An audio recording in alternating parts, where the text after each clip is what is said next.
The command center of Valthra Prime buzzed with panic. Officers ran between stations, their faces showing the kind of fear that comes when death approaches and there is no way to stop it. Princess Hana stood at the center of it all, her hands gripped tight on the edge of the tactical display table. The holographic map showed red markers spreading like a disease across the outer territories. Each red dot was a Krell war fleet. Each fleet carried millions of the insectoid monsters. "Another world has gone silent," reported Lieutenant Vin from the communications station. His voice shook. "That makes 3 worlds in 10 days, Your Highness." Hana closed her eyes for a moment. 3 worlds. Billions of her people. Gone. The Krell did not take prisoners. They did not negotiate. They consumed everything in their path and moved on like locusts through crops. Admiral Tay approached her side. He was an old warrior, scarred from a dozen campaigns, but even he looked shaken. "Your Highness, we must consider evacuation of the core worlds. The outer defense line will not hold." "How long?" Hana asked. Her voice came out steadier than she felt. 6 days. Maybe 7 if our forces fight to the last ship. Tay pulled up casualty reports. "We have lost 60% of the 7th Fleet. The 4th Fleet is trapped and surrounded. The 2nd Fleet is retreating but taking heavy losses." Hana studied the map. The Krell advance was like a wave, unstoppable and crushing. Her empire had stood for 3,000 years. Her ancestors had built a civilization that spanned 12 star systems. And now it would fall in a matter of weeks. "What about the war drums?" she asked. Tay's face darkened. "They continue. The Psychological Division reports that 30% of our frontline troops are experiencing severe mental distress. Some ships have reported crew members going mad, attacking each other. The drums work their way into your mind. They make you feel hopeless, terrified." Hana had heard recordings of the war drums. They were not really drums, not in the physical sense. The Krell broadcasted them through subspace on frequencies that affected most species' brains. The sound was deep, rhythmic, and endless. It felt like the universe itself was beating out the rhythm of your death. A door slid open and Hana's younger sister Yuri rushed in. She still wore her flight suit, having just returned from a patrol mission. "The Council is demanding an audience," Yuri said. "They want to know why Father is not leading the defense." Hana's jaw tightened. "Because Father is barely alive." The assassination attempt 3 days ago had nearly succeeded. The Emperor lay in the medical wing, his body kept functioning by machines. The doctors said he might recover, but it would take months. The Empire did not have months. It barely had days. "The Council thinks we should surrender," Yuri said quietly. "They think maybe the Krell will show mercy if we offer tribute." "The Krell do not show mercy," Tay said flatly. "They do not understand the concept. We have intercepted their communications.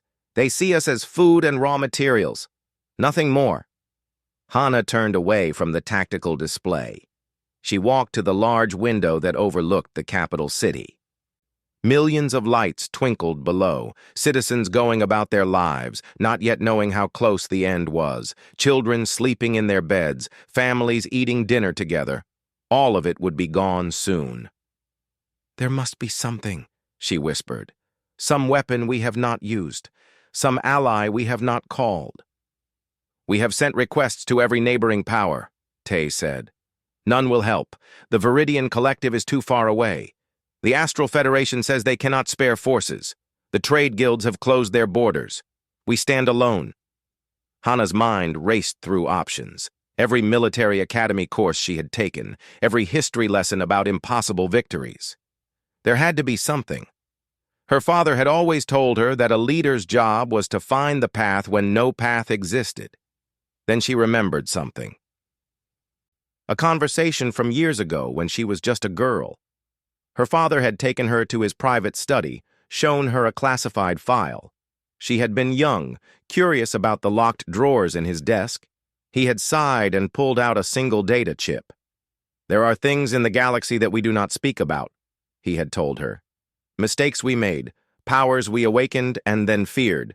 This is one of them." He had shown her the file, a species called humans, from a planet so dangerous that the Galactic classification system had to create a new category for it. Class 12 Death World, a place where almost everything could kill you. Extreme weather, predators at the top and bottom of every food chain, diseases that evolved as fast as medicines. And the humans had not just survived there. They had thrived. They had built civilizations. They had reached for the stars. "Why are they classified?" young Hannah had asked. "Because 30 years ago we went to war with them," her father had said, "and we learned that Death World breeds death dealers. They fought with a savagery that shocked us. They used weapons we considered barbaric. They employed tactics that violated every rule of honorable combat, and they won battles they should have lost." The war had ended in a negotiated peace, but only because the humans had proven they could not be conquered without massive losses. The Valthran Empire had agreed to leave Earth alone.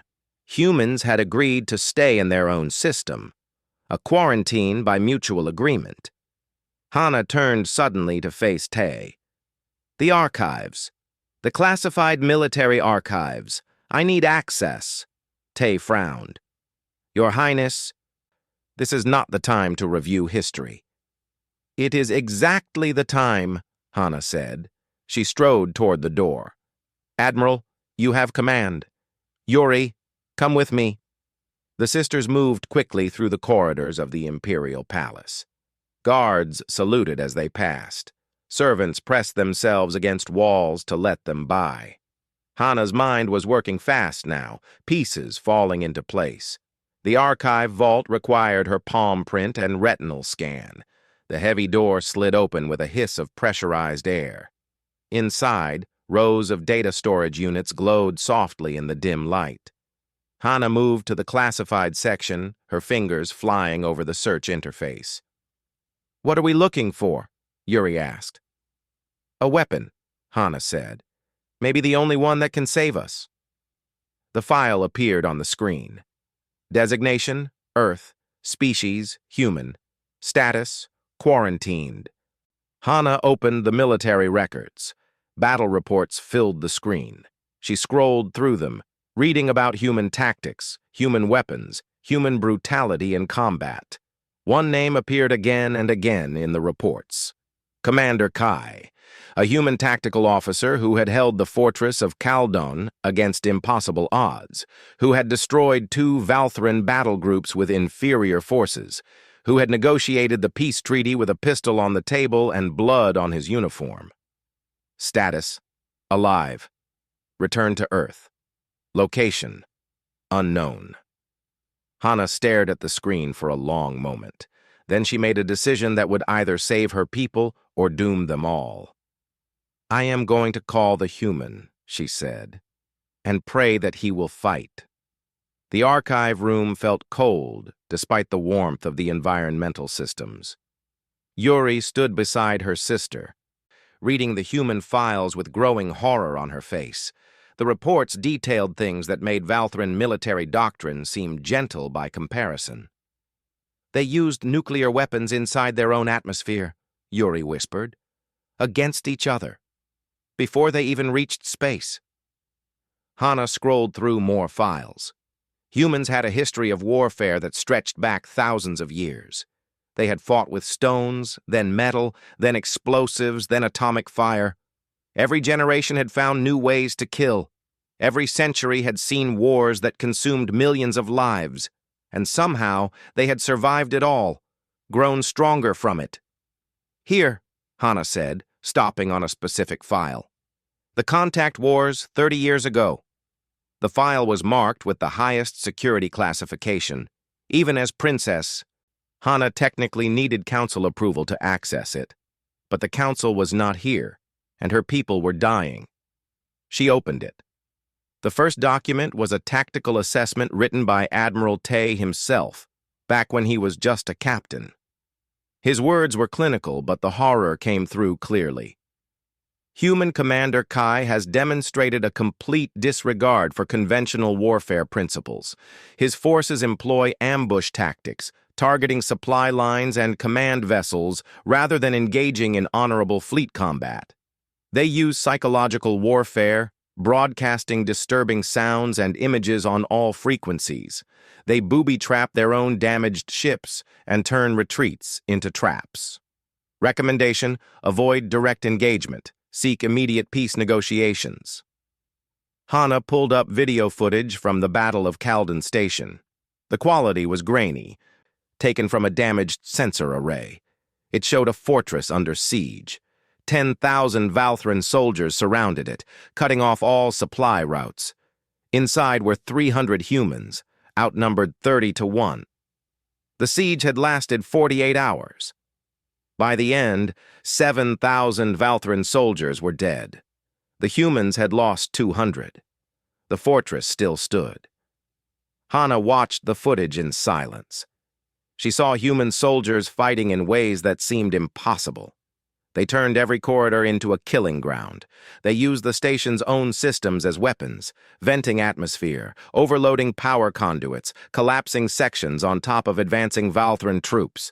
And when the Valthran finally breached the inner walls, they found the remaining humans had fortified a position so well defended that any further advance would cost thousands more lives. Commander Kai had walked out alone to negotiate. Covered in blood and dust, he had offered simple terms. The Valthran could leave now, or they could keep fighting and everyone would die. The Valthran commander had called for orbital bombardment. Kai had calmly explained that the humans had already planted charges in the station's main reactor. If they detected any orbital strike, the entire station would explode with enough force to take out half the Valthran fleet in orbit. It had been a bluff. The charges were real, but the humans had no way to detect an orbital strike in time to trigger them. But the Valthran commander did not know that. He had withdrawn. Kai and his soldiers had walked out alive. "He is a monster," Yuri said quietly. "He is a survivor," Hana corrected. "And right now, we need someone who knows how to survive." She pulled up Kai's personal file. The image showed a man in his 30s at the time, with short dark hair and cold eyes. Human text accompanied the photo, translated into Valthran script. Military service, 15 years. Conflicts participated in, 12. Decorations, too many to list. Psychological evaluation, stable, but exhibits classic symptoms of what humans call post-traumatic stress. Recommendation: excellent tactical officer, but poor diplomat. Best utilized in combat situations. Current status indicated Kai had returned to Earth after the peace treaty. He had refused all offers to join the new human defense force. The file noted he had settled in a remote location and had not been heard from since. "We do not even know if he is still alive," Yuri pointed out. "This file is 30 years old. He could be dead. Even if he is alive, he would be much older now." Hana pulled up human biological data. Humans live approximately 90 to 100 of their years. Kai would be in his 60s now. According to this, that is considered elderly for humans but not incapacitated. "Assuming he wants to help," Yuri said. "Sister, think about this. The humans agreed to quarantine. They wanted nothing to do with the rest of the galaxy. Why would this Kai come to save us? We were his enemies once." Hana closed the files and stood. "Because I am going to ask him, and I am going to tell him the truth, that my people are dying, that we have no other options, that I am begging for help." An old voice spoke from the doorway. "A dangerous gamble, Your Highness."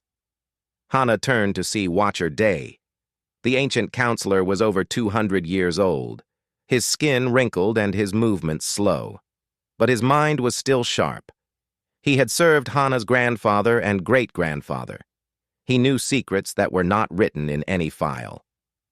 "You were there during the contact wars," Hana said. It was not a question. Day nodded slowly. He walked into the archive room, his staff tapping against the floor. I advised your grandfather to seek peace. The humans were too costly to fight. Every victory against them came at a price that made it feel like defeat. Then you know what they are capable of, Hana said. I know what they were capable of 30 years ago with primitive weapons, Day said. I can only imagine what they might be capable of now. Your Highness, calling the humans is like calling down lightning. You may strike your enemy, but you may also burn yourself. Hana met his eyes. Watcher, in 6 days, the Krell will reach this world. They will kill everyone, my father, my mother, my sister, you, me, and every citizen of this empire. Is the risk of calling the humans worse than the certainty of that death? Day was quiet for a long moment. Finally, he bowed his head. No, Your Highness, it is not. But there is something you should know about Commander Kai specifically. What? During the peace negotiations, I spoke with him privately. I asked him why humans fought so viciously, why they seemed to embrace war with such intensity. Day's eyes grew distant with memory. He told me that humans do not love war. They hate it, but they have learned over thousands of years that sometimes the only way to protect what you love is to become what your enemy fears. He said that humans have a saying, if you want peace, prepare for war. And? Hana pressed. And I asked him what would make humans fight for others, not just themselves. He said that humans have another saying, evil triumphs when good people do nothing. Then he looked at me and said that humans might be monsters in war, but they try to be monsters that fight for the right reasons. Hana absorbed this. Then there is a chance he will help. There is a chance, Day agreed. Or there is a chance he will refuse, and we will have wasted our last days chasing ghosts. The choice is yours, Your Highness. Hana looked at her sister. Yuri's face was uncertain but not opposed. Then she looked at the tactical display on the far wall, showing the red markers of the Krell advance. 6 days. Her people had 6 days to live. She made her decision. Yuri, I need you to help me compose a message. It has to be encrypted with the old contact war codes so it reaches Earth without being intercepted. Watcher, I need you to authorize the use of the subspace relay network. I know it is against the quarantine treaty, but we have no choice. Day nodded. I will authorize it. May the ancestors guide your words, Princess. Hana sat down at a terminal and began to write. She chose her words carefully. No flowery diplomatic language, no appeals to honor or history, just the simple truth. Commander Kai, my name is Princess Hana of the Valthran Empire.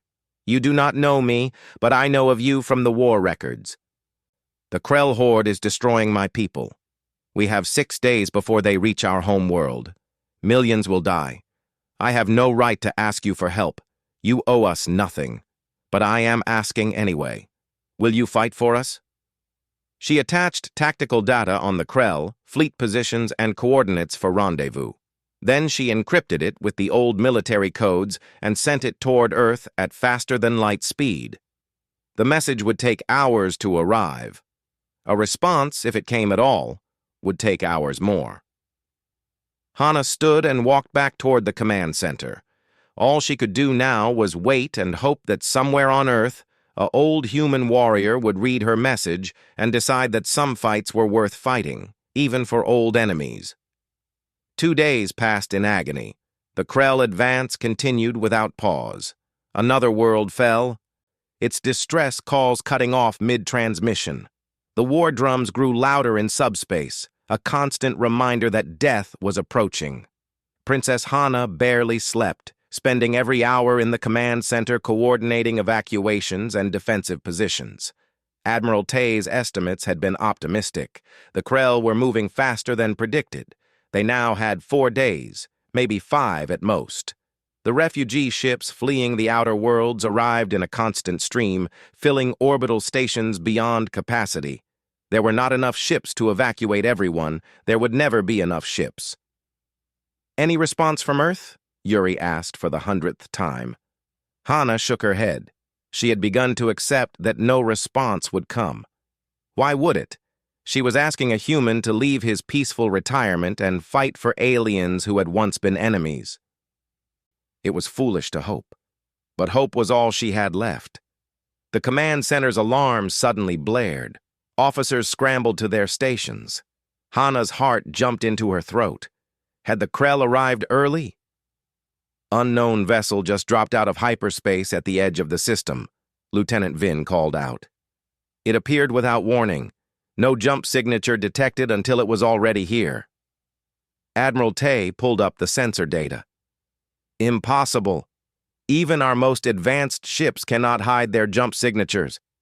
The tactical display showed a single ship, small compared to Valthran cruisers. It was moving fast, accelerating on an intercept course with Valthra Prime. The design was strange, angular where Valthran ships were curved, brutal where they were elegant. Scans show heavy weapons for its size, the weapons officer reported. Unknown armor composition. Energy signature is unlike anything in our database. Is it Krell? Someone asked. No, Tay said slowly. The design is wrong. This is something else. Hana stared at the image on the screen. Her breath caught. She had seen ships like that before, in the old war files. Human design philosophy favored function over beauty. They built ships like weapons, not works of art. Try to hail them, she ordered. Static filled the speakers for a moment. Then a voice came through, speaking in heavily accented Valthran. This is the human vessel Indomitable requesting permission to dock. I have a meeting with Princess Hana. The command center went silent. Every officer turned to look at Hana. She felt a wave of emotion crash over her. Relief, fear, hope, and terror all mixed together. He had come. The human had actually come. Permission granted, Hana said, fighting to keep her voice steady. Direct docking to Bay 7. I will meet him there personally. Admiral Tay moved to her side as she headed for the door. Your Highness, I must advise caution. We know nothing about this human's current intentions. He could be here for revenge, not assistance. Then we will know soon enough, Hana said. But I will not hide in the command center while he docks. I asked him to come. I will greet him myself. Yuri followed her sister through the corridors. Are you scared? She asked quietly. Terrified, Hana admitted. But we are out of options. If he wants to hurt us, he can. If he wants to help us, we need him. Either way, this is where we are. They reached docking bay 7 with a squad of royal guards. The guards looked nervous. Their weapons held ready but uncertain. Hana ordered them to lower their weapons. If Kai wanted to kill her, guards would not stop him anyway. The docking bay doors sealed as the human ship attached to the airlock. Hana could see it through the observation window.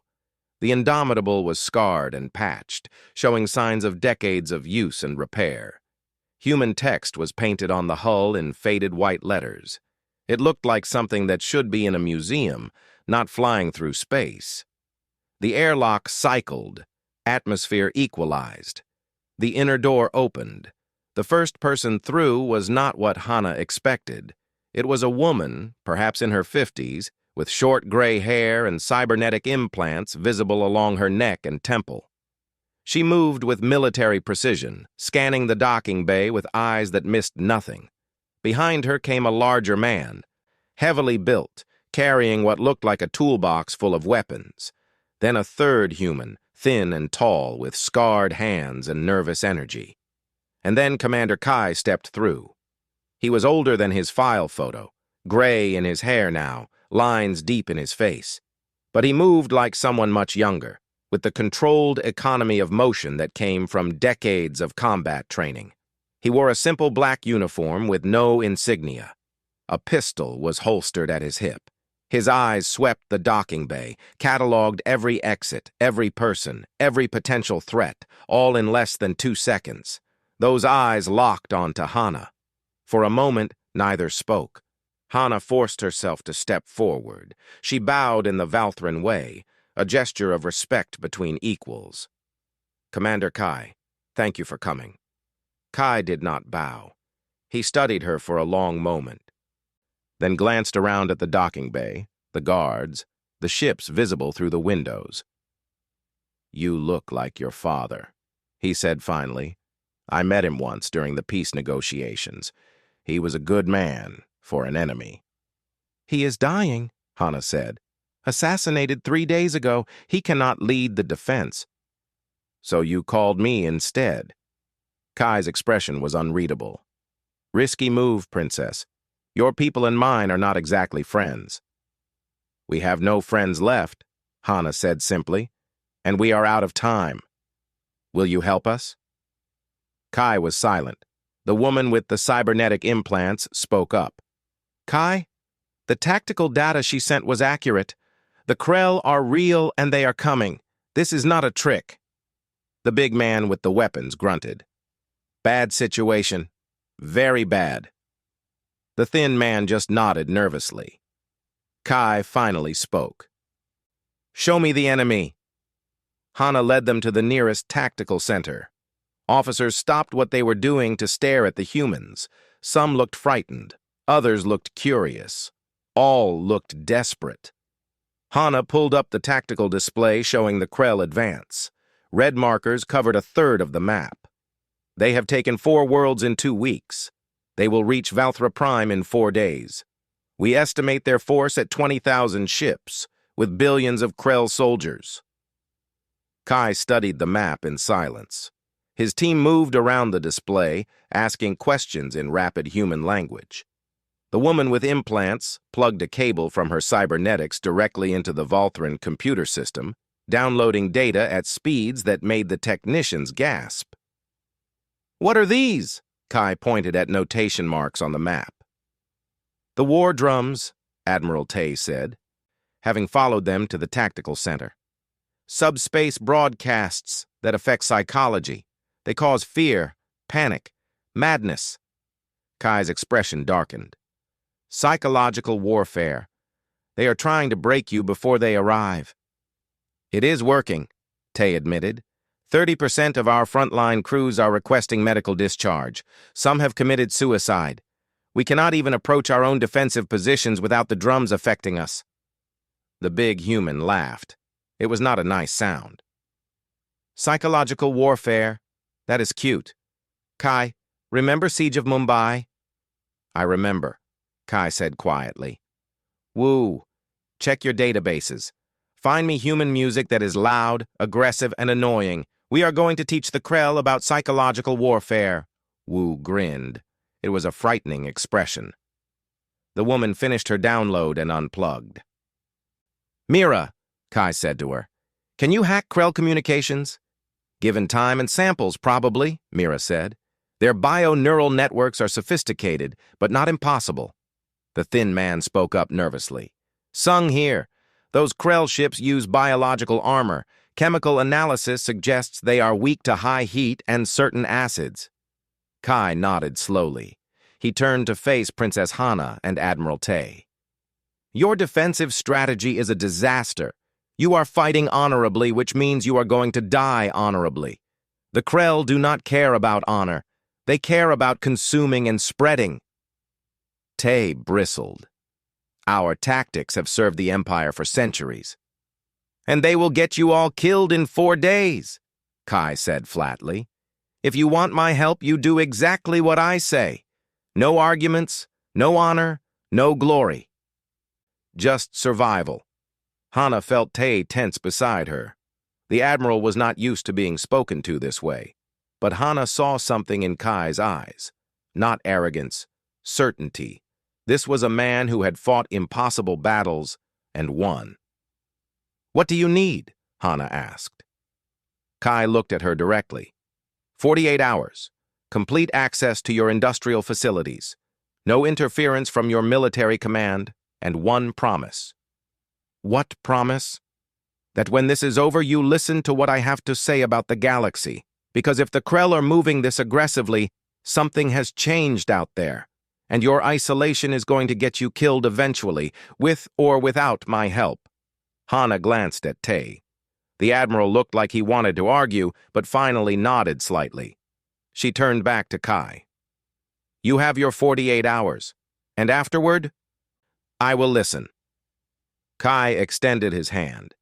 It took Hana a moment to realize it was a human greeting gesture. She reached out and gripped his hand. His grip was firm, but not crushing. Then let us get to work, Kai said. The Krell are coming, and we have a lot to prepare. The industrial district of Valthra Prime ran day and night, but it had never seen activity like this. Commander Kai had taken over 3 entire manufacturing facilities within hours of arriving. Valthran engineers watched in confusion and horror as the human team tore apart their carefully designed production lines and rebuilt them into something completely different. Princess Hana stood on an observation platform overlooking the main assembly floor. Below, hundreds of workers followed instructions from Kai's team. Mira had interfaced her cybernetics with the factory computers, coordinating everything with inhuman precision. Wu was directing the weapons manufacturing, his booming voice carrying across the floor even without amplification. Sung moved between stations, checking chemical compositions and making rapid calculations. Admiral Tay stood beside Hana, his face showing clear displeasure. They are building mines, proximity mines. Such weapons are banned by the Galactic Convention on Warfare.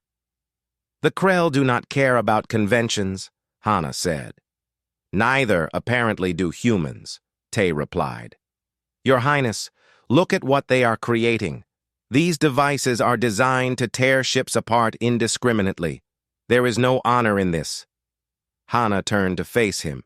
Admiral, in 4 days we will all be dead if we cling to honor. I would rather be alive and dishonorable than dead and respected. Tay looked away. I served your grandfather and your father. I have fought in 11 campaigns. I have always conducted myself according to the warrior code. These humans ask us to throw away everything that makes us civilized. No, Kai's voice came from behind them. Neither had heard him approach. The human moved silently despite his size. I am asking you to survive. Civilization means nothing if everyone is dead. Tay turned to face him, anger flashing in his eyes. You do not understand our culture. I understand that your culture is about to be erased by bugs that do not care about your traditions, Kai said. His voice was not cruel, just matter of fact. Admiral, I have read your military record. You are a good officer. You have won battles and saved lives. But you have never fought an enemy like the Krell.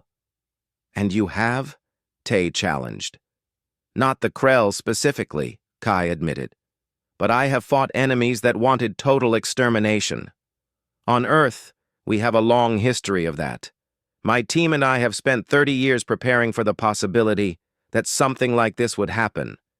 Hana looked at him sharply. You knew the Krell would attack us? Not specifically, Kai said. But we knew that the galaxy had threats that traditional military thinking could not handle.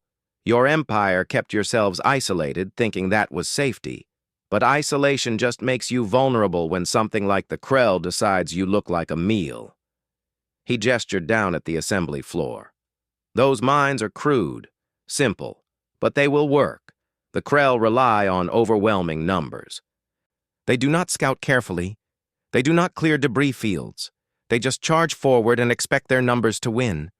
So we give them debris fields full of surprises. And the music? Tay asked skeptically. You are manufacturing speakers to broadcast human music? Wu appeared beside Kai, grinning.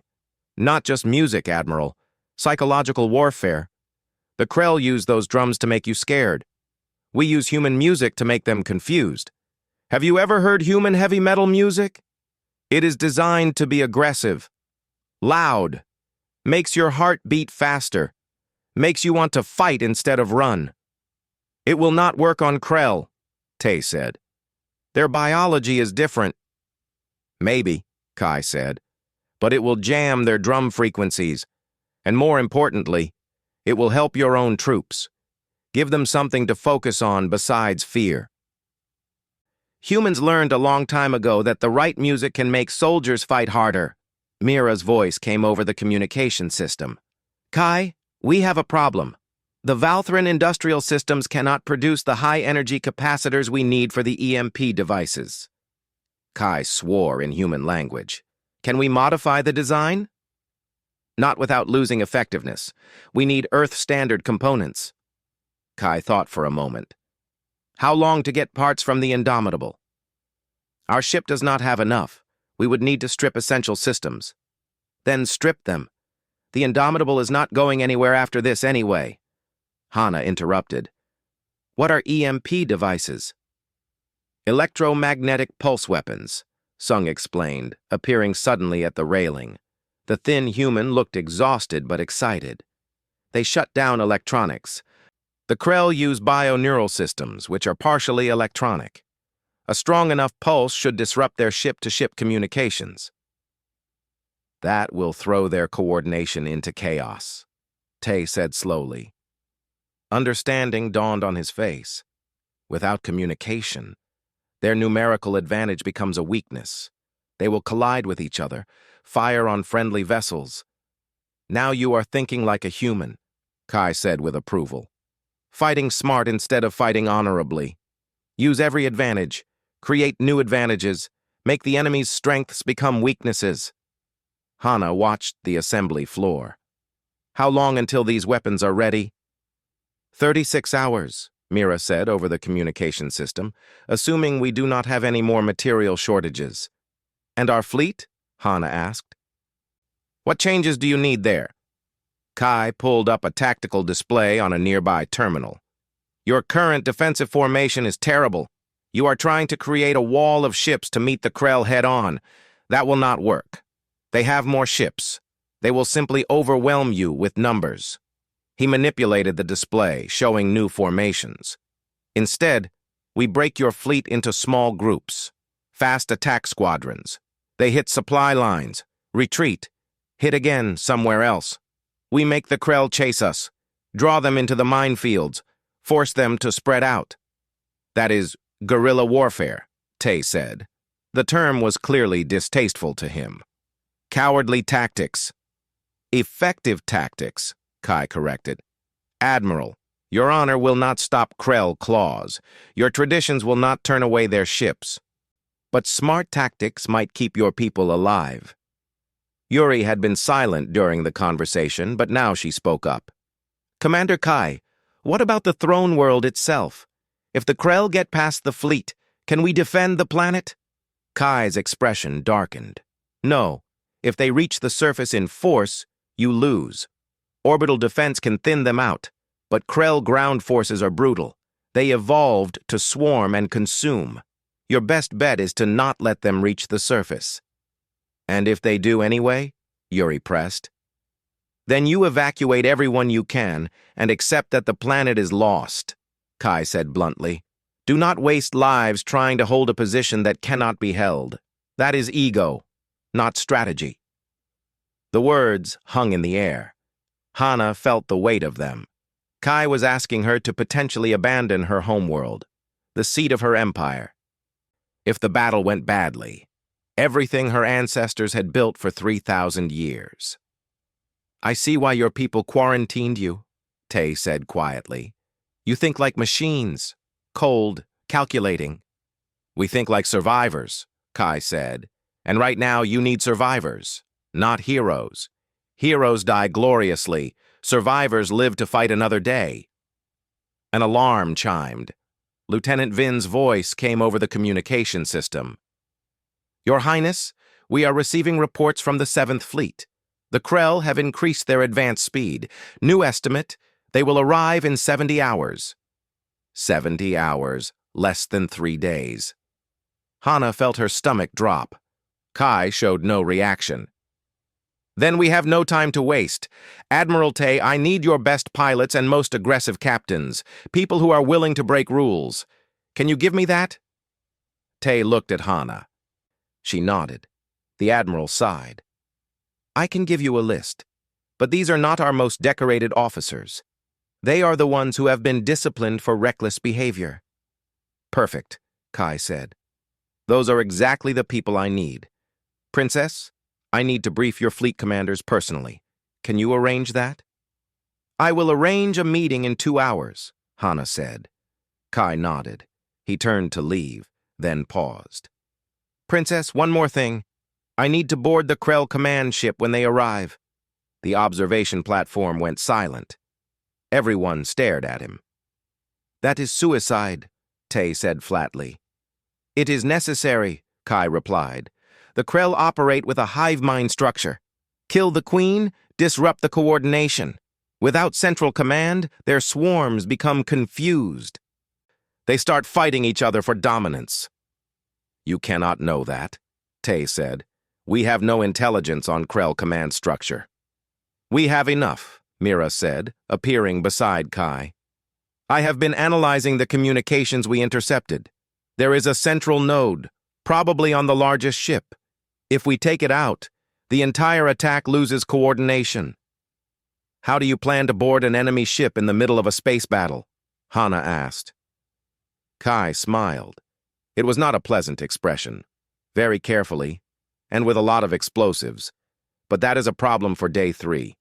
Right now, we focus on day 1, minefields and jamming equipment. Day 2, fleet training and positioning. Day 3, boarding the command ship and killing a queen. He walked away, Wu and Sung following. Mira lingered for a moment. He is not lying about the suicide part, she said quietly. Kai has never led a boarding operation where he expected to survive. He just always has so far. Then she too left, leaving Hana, Tay, and Yuri on the observation platform.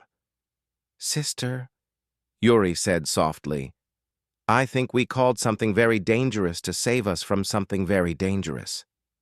Hana watched Kai disappearing into the crowd of workers below. I know, but the war drums are playing, and the humans are the only ones willing to play a different song. Below, the factories continued their work, building weapons that civilization had banned, preparing for a battle that defied every rule of honorable warfare. And Princess Hana wondered if saving her people meant losing who they were. The Krell arrived early, 62 hours instead of 70. They came like a plague of locusts made of metal and chitin, dropping out of hyperspace at the edge of the Valthra system in a wave that filled sensor screens with red markers. 20,000 ships, maybe more. The counting systems could not keep up. Princess Hana stood in the command center, watching the tactical display with a calm she did not feel. Beside her, Admiral Tay coordinated fleet movements with the precision of decades of experience. Commander Kai stood slightly apart. His own team gathered around portable terminals they had installed. They are not even trying to hide their approach, Tay observed. Pure arrogance. Or confidence, Kai said. They have done this before, probably dozens of times. They know their tactics work. The war drums began, even through the ship's hull and insulation. Everyone in the command center could feel them, a deep, rhythmic pulse that seemed to resonate in the chest, in the bones. Some officers flinched. One young lieutenant turned pale and requested to leave the bridge. Activate the countermeasures, Kai ordered. Wu grinned and pressed a control. Suddenly, human music blasted across every frequency. It was loud, aggressive, with pounding drums and screaming guitars. The lyrics were in human language, incomprehensible but full of rage and defiance. The effect was immediate. The Krell drums did not disappear, but they were overwhelmed by the sheer volume of the human broadcast. Officers in the command center looked startled. Then some began to smile. The oppressive feeling of the drums lifted. What is this music called? Yuri asked, covering her ears slightly. Heavy metal, Wu said proudly. Earth music genre. Very loud, very angry, makes you want to break things. It is certainly effective, Tay admitted grudgingly. On the tactical display, the Krell fleet began to spread out as it approached. Their formation was simple. A massive wave meant to crash over any defense through pure numbers. No complex tactics, no clever maneuvers, just overwhelming force. They are entering the debris field, Sung reported, watching his monitors. Mines are armed and waiting. Hana watched the red markers move through the areas marked as debris on the map. The mines were hidden among the wreckage of old stations and disabled ships, inactive until proximity sensors detected Krell vessels. The first mine detonated, then another, then dozens more in a cascading chain. On the tactical display, red markers began disappearing, not many compared to the overall fleet, but enough. Explosions rippled through the Krell formation. They are not slowing down, Tay noted. They are just pushing through. Of course they are, Kai said. They lose a few hundred ships and they do not care. But watch what happens next. The Krell fleet was bunching up, trying to avoid the minefields but also trying to maintain formation. Ships collided with each other. The tight packing made them vulnerable. Now, Kai said. Mira activated the EMP devices scattered throughout the debris field. Invisible pulses of electromagnetic energy washed over the Krell ships. For a moment, nothing seemed to happen. Then the tactical display showed something strange. The Krell formation began to fragment. Ships veered off course. Some fired on nearby vessels. Others simply drifted, dead in space. Their communications are disrupted, Mira reported. The EMP shut down their bio-neural networks temporarily. They are confused. Attack squadrons! Go now! Kai ordered into the communication system. The Valthran fleet did not advance in a traditional formation. Instead, small groups of fast ships darted forward from different angles. They targeted the edges of the confused Krell formation, firing on isolated vessels before retreating. Hit and run, strike and fade. Yuri was leading one of those squadrons. Hana watched her sister's transponder on the display, moving with precision through the chaos. Yuri had taken to Kai's tactics better than most Valthran officers. She understood that survival mattered more than glory. The Krell are reorganizing, Tay said. They are adapting faster than expected. Kai nodded. They are not stupid, just aggressive. Mira, how long until their communications are restored? 10 minutes at most. Their bio-neural systems are regenerating. Then we have 10 minutes to cause maximum damage.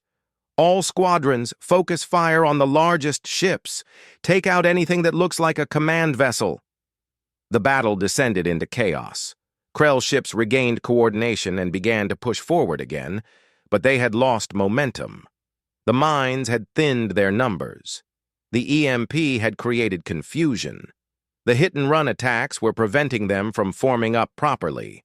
But there were so many of them.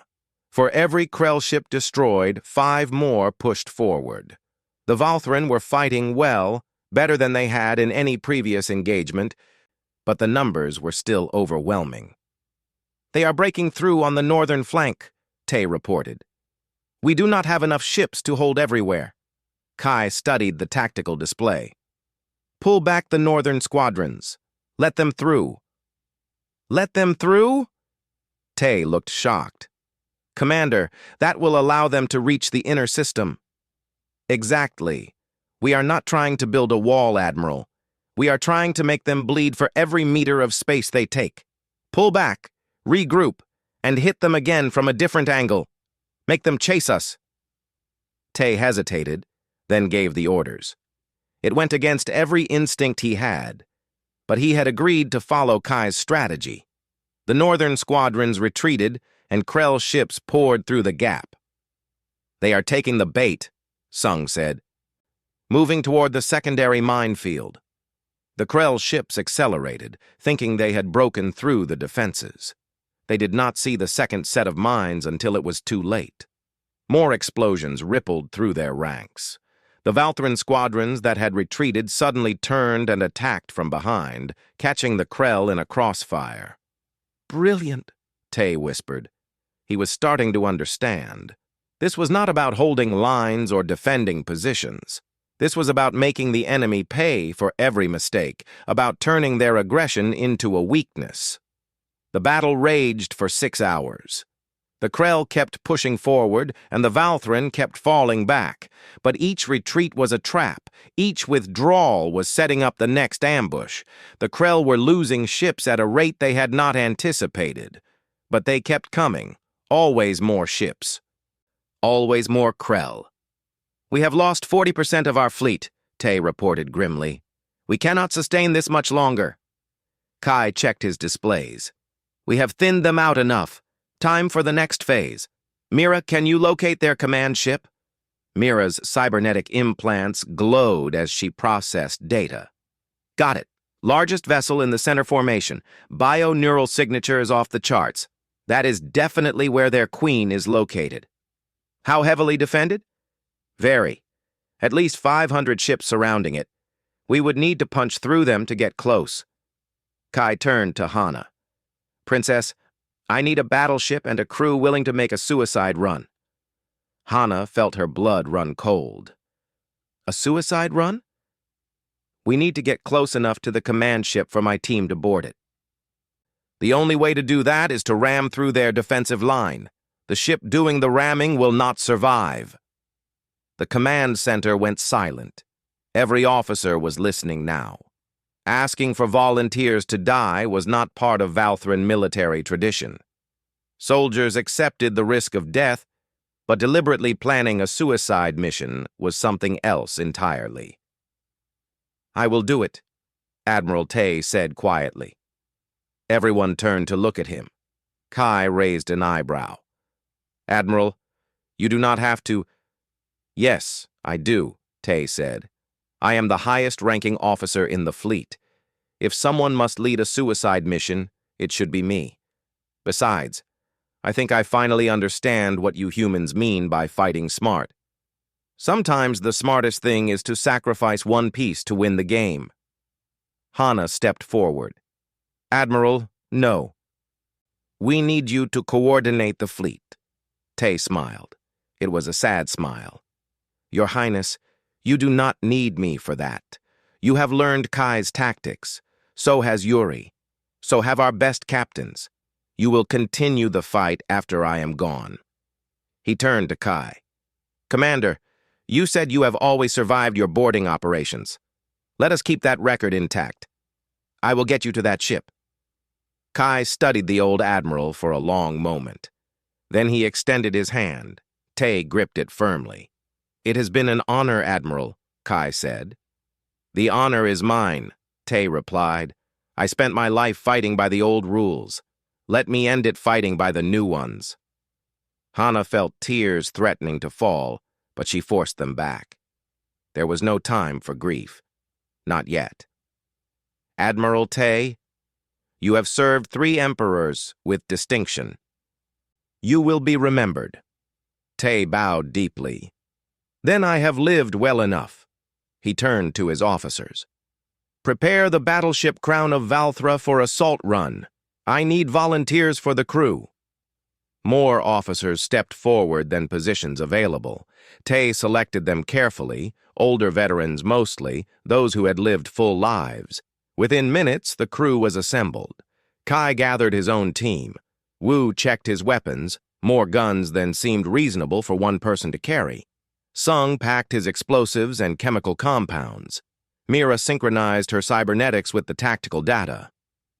"This is going to be rough," Wu said cheerfully. "I give us 30% chance of success." "Optimistic," Mira said dryly. "I calculate 20%. "Then we will just have to make up the difference," Kai said. He turned to Hana one last time.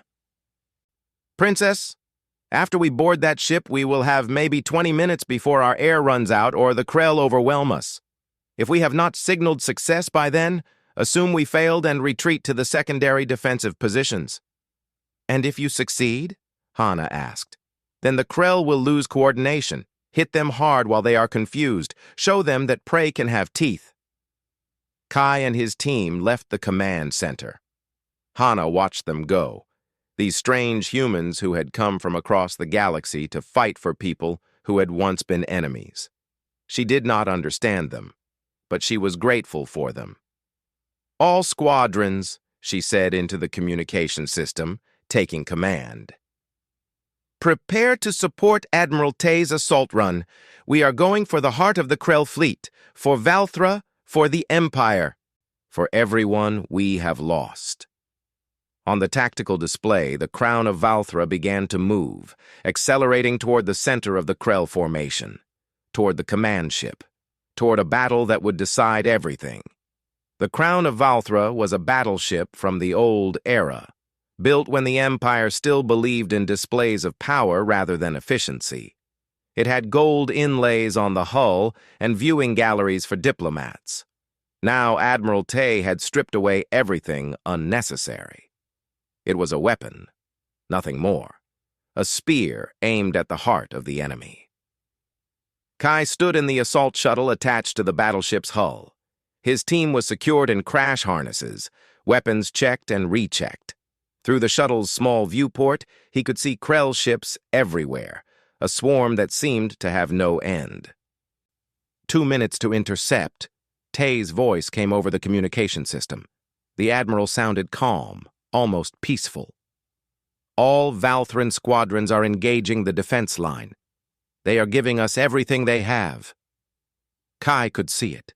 Dozens of Valthran ships diving into the Krell formation, drawing fire, creating openings. They were fighting with a ferocity he had not seen from them before. Desperation made everyone brave.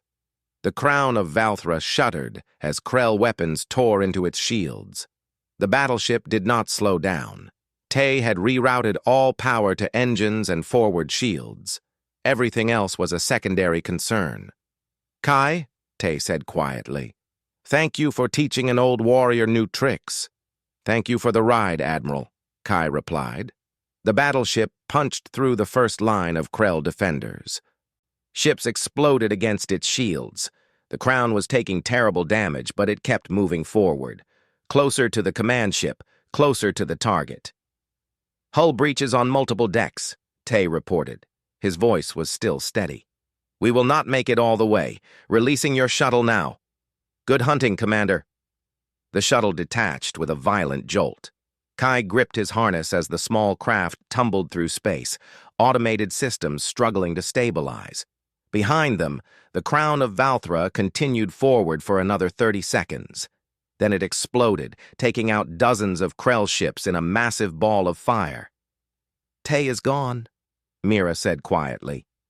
Then we make it count, Kai said. Sung, get us to that command ship. Sung piloted the shuttle through the chaos. He was not a trained pilot, but he understood physics and trajectories better than anyone Kai had ever met. The shuttle wove between Krell vessels, using debris as cover, too small and fast for most weapons to track effectively. The Krell command ship loomed ahead. It was massive, easily 10 times larger than any other vessel in the fleet. Its hull was organic, pulsing with bioluminescent patterns. It looked like something that had been grown rather than built.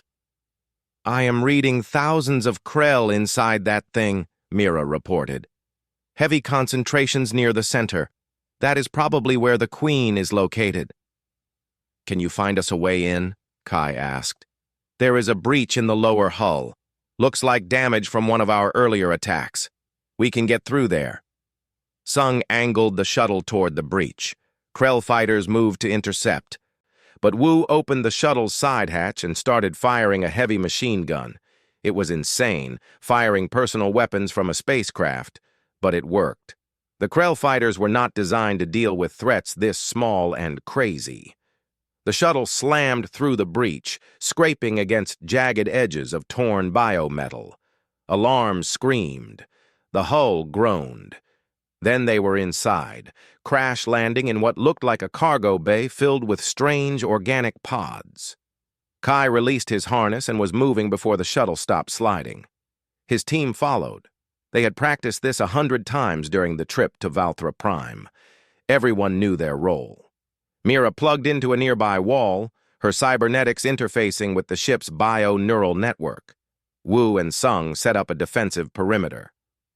Kai checked his weapons and activated his helmet's combat display. "I am in their system," Mira said, "but they know we are here. Every Krell on this ship is being redirected to our position." "How long to find the Queen?" Kai asked. "Following the neural pathways. 3rd level down, center chamber. Maybe 500 meters. How many Krell between us and her?" "Thousands," Wu laughed. "So, a normal Tuesday." They moved out. The interior of the Krell command ship was alien in every sense. Walls pulsed like living tissue. The floor was slick with some kind of organic secretion. The air was thick and hot, filled with chemical scents that made Kai's nose burn even through his helmet's filters. The first Krell appeared around a corner. It was huge, easily 3 meters tall, with 6 limbs and mandibles that could crush metal. Its exoskeleton was a dark red, and its eyes glowed with primitive intelligence. Wu opened fire. The Krell went down, but 3 more appeared behind it, then 10 more, then dozens. The team fell into a rhythm born of decades fighting together. Wu fired suppressing bursts that kept the Krell at distance. Sung threw chemical grenades that released acids designed to eat through chitin. Mira hacked the ship's systems, closing doors behind them and opening passages ahead. Kai led the way, his pistol firing with precise shots that dropped Krell with each pull of the trigger. They fought through corridors that seemed to shift and change. The ship was alive, reacting to their presence, trying to trap them. Mira kept them moving, always finding a path even when it seemed impossible. "We have bigger problems," Mira said. "The ship's immune system is activating. This whole place is about to become extremely hostile."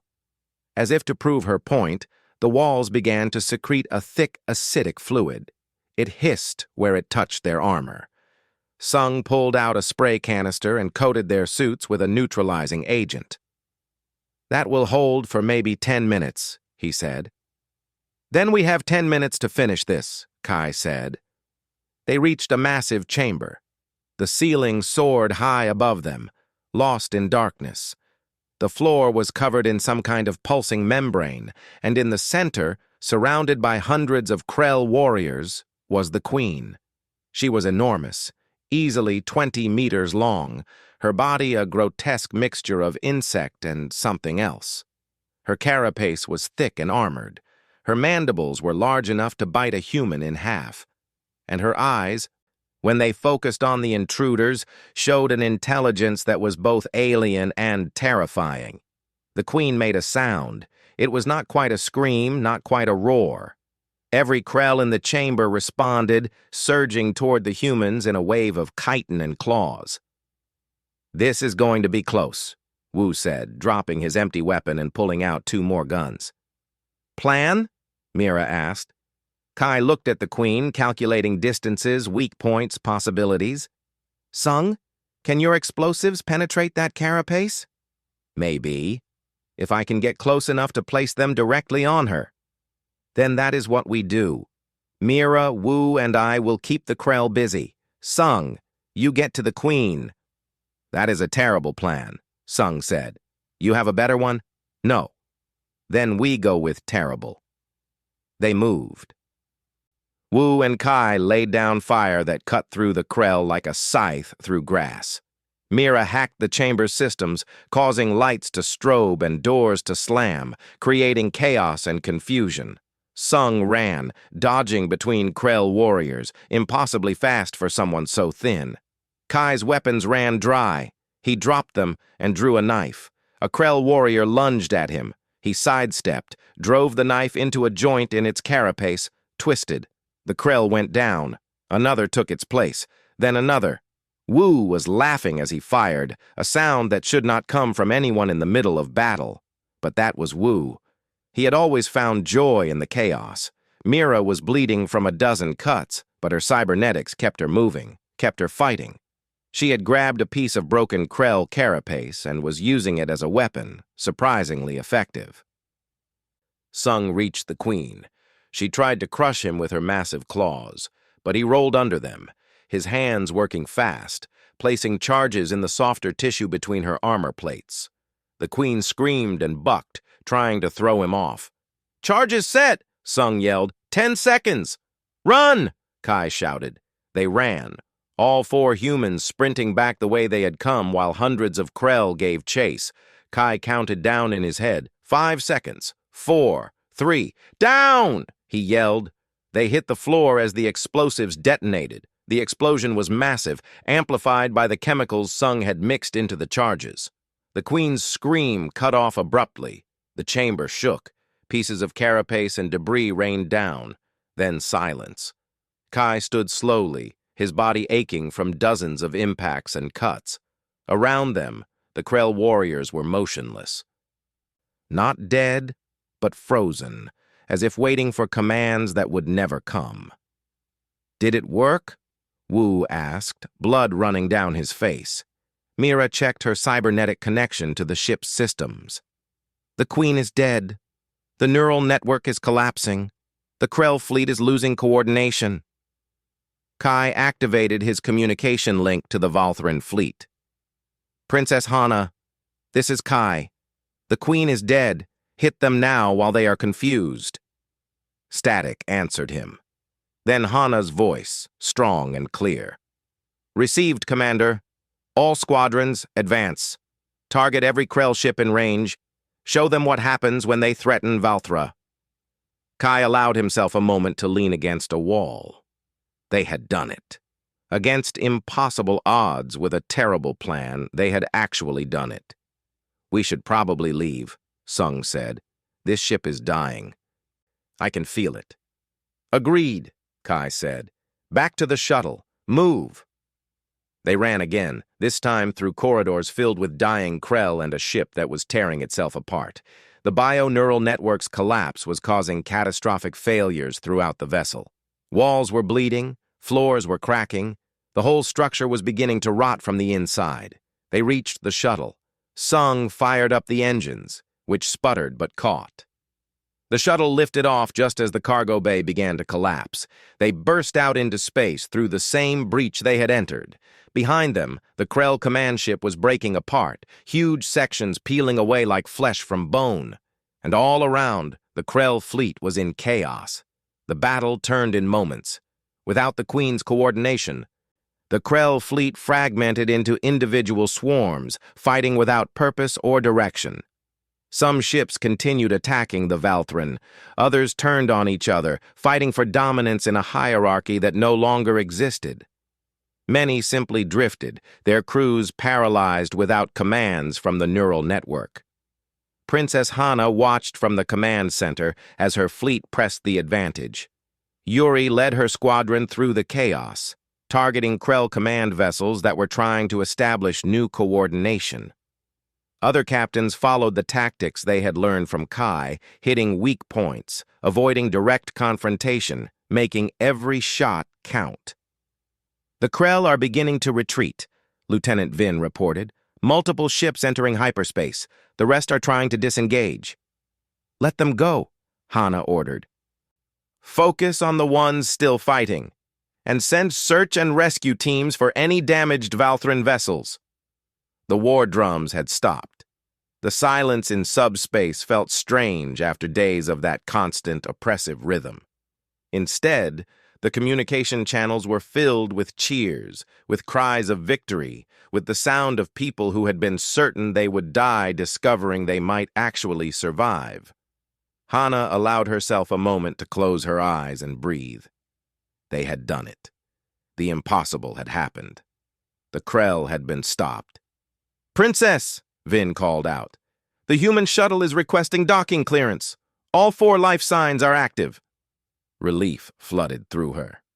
"Grant clearance immediately and have medical teams standing by."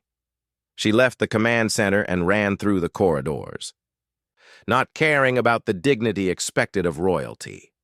When she reached the docking bay, the shuttle was already landing. The craft looked like it had been through a war by itself.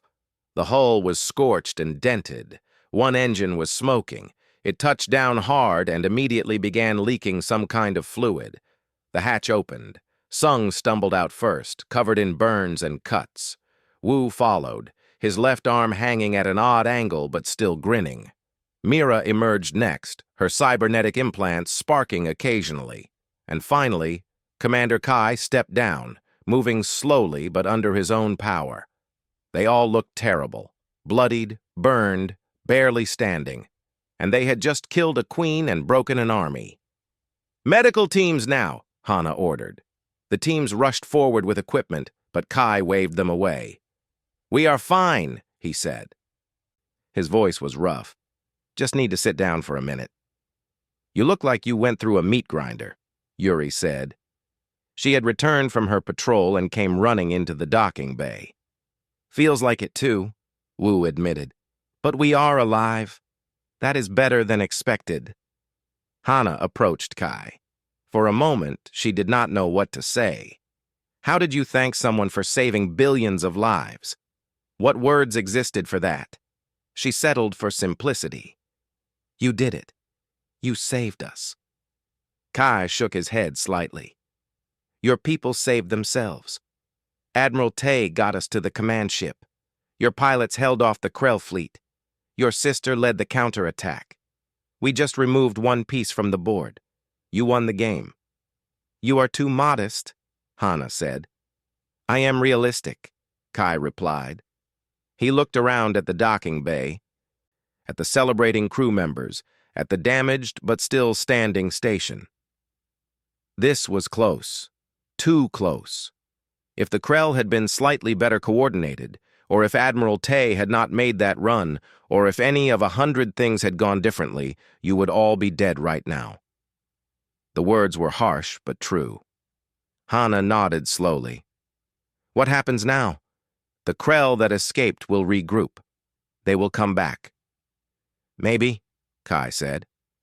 "Or maybe they will find easier prey elsewhere. But you are right to worry.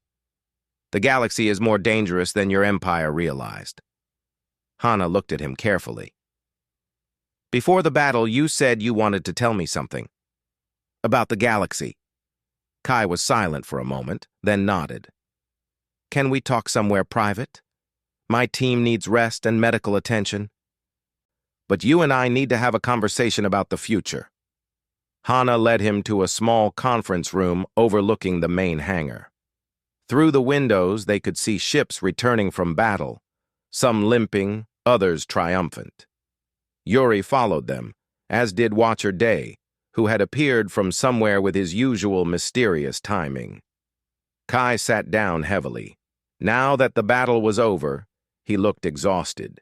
The adrenaline was fading, leaving behind an old warrior who had pushed himself beyond reasonable limits.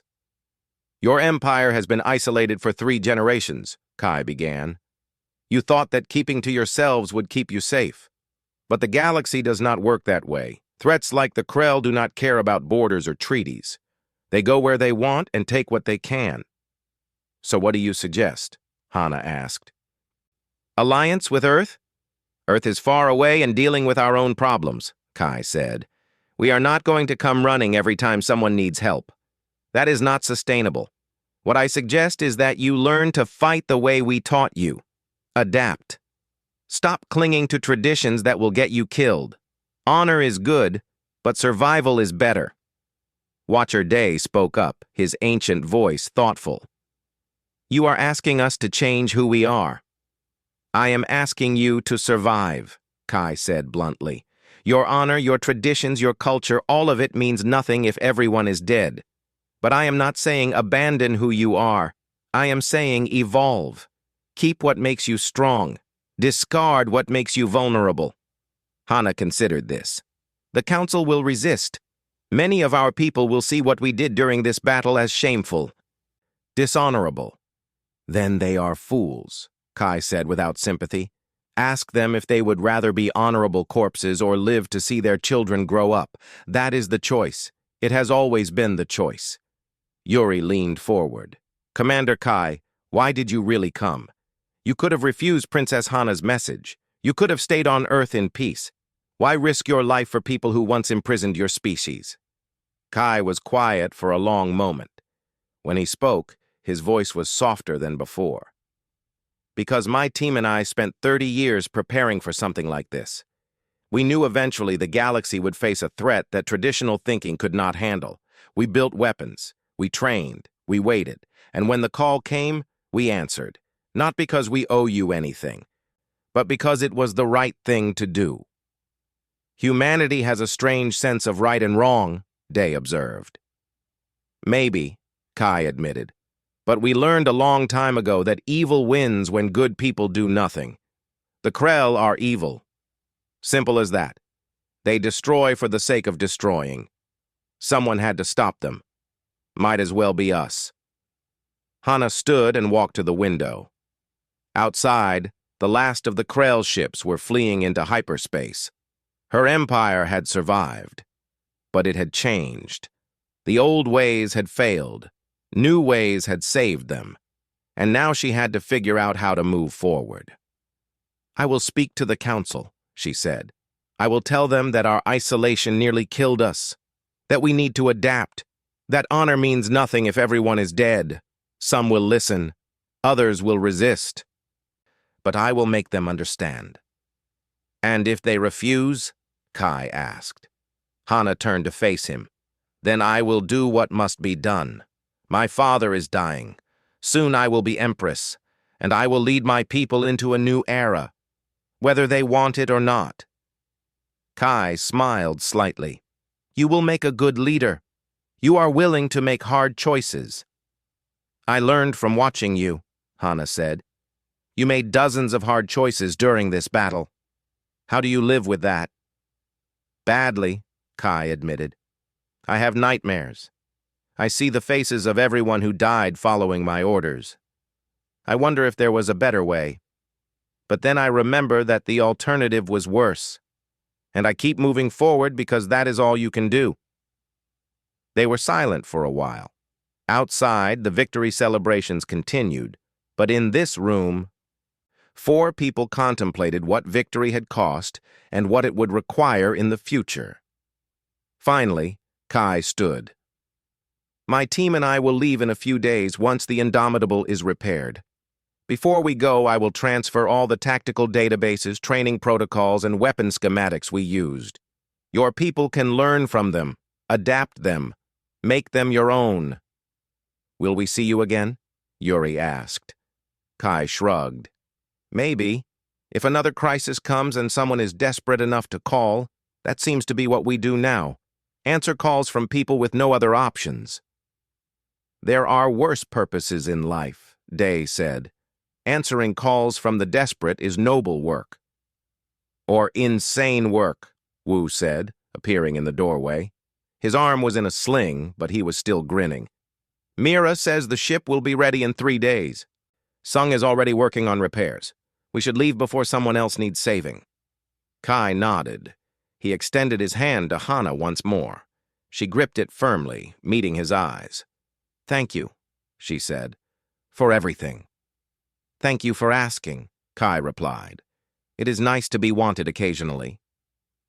As the humans left to rest and recover, Hana stood alone with her sister and Watcher Day. The old counselor spoke quietly. Your Highness, do you understand what you called down upon us? The humans are not just warriors. They are change incarnate. Everything they touch transforms. I know, Hana said, and that is exactly what we need. The Valthran Empire cannot stay the same. We either evolve or we die. Your father would be proud, Dea said, and perhaps a little frightened. So am I, Hana admitted, but fear is honest. And right now, honesty is what we need. 3 days later, the Indomitable departed. Kai and his team left quietly, without ceremony or medals. They refused all offers of reward or recognition. They simply fixed their ship and left, disappearing into hyperspace as suddenly as they had arrived. But they left behind something more valuable than their presence. They left behind knowledge, tactics, ideas, and most importantly, they left behind proof that survival mattered more than tradition, that adaptation was stronger than rigidity, and that sometimes the only way to win was to fight dirty. Princess Hana stood before the council and told them all of this. Some listened, others argued, but in the end, they could not argue with results. The empire had survived. And it would continue to survive, because it had learned that when war drums sound in the void, you answer with whatever weapons you have, even if those weapons are human. The war was over. The Krell were broken. And in the quiet that followed, Princess Hana began the hard work of building a new empire from the ashes of the old one. An empire that understood that the galaxy was dangerous and survival required strength, cunning, and the willingness to learn from anyone, even old enemies. Years later, when historians wrote about the Krell War, they would speak of Admiral Tay's sacrifice, of Yuri's bravery, of the Valthran warriors who fought against impossible odds. But they would also speak of the humans who came when called, the monsters who fought for the right reasons. And they would remember the lesson that when darkness comes and hope seems lost, sometimes salvation arrives in unexpected forms. Sometimes it comes from warriors you once feared. Sometimes it comes from across the stars in a battered ship held together with repairs and desperation. Sometimes salvation comes when you are brave enough to ask for help, even from those you once called enemies. And sometimes, just sometimes, they answer.